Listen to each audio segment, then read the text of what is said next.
వేములవాడలో నేడు ఉదయం జరిగే వేములాడ జనసభను విజయవంతం చేయాలని బీజేపీ జాతీయ ప్రధాన కార్యదర్శి కరీంనగర్ అభ్యర్థి బండి సంజయ్ కుమార్ కరీంనగర్ పార్లమెంటు నియోజకవర్గ ప్రజలకు పిలుపునిచ్చారు.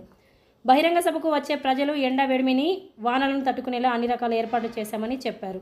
దక్షిణ కాశీగా పేరొందిన వేములవాడకు రావాలని తాము చేసిన విజ్ఞప్తి మేరకు నరేంద్ర మోదీ విచ్చేస్తున్నందున కరీంనగర్ పార్లమెంట్ పరిధిలోని ప్రతి ఒక్కరూ స్వచ్ఛందంగా తరలివచ్చి మోదీ సభను కనీవిని ఎరగని రీతిలో విజయవంతం చేయాలని కోరారు.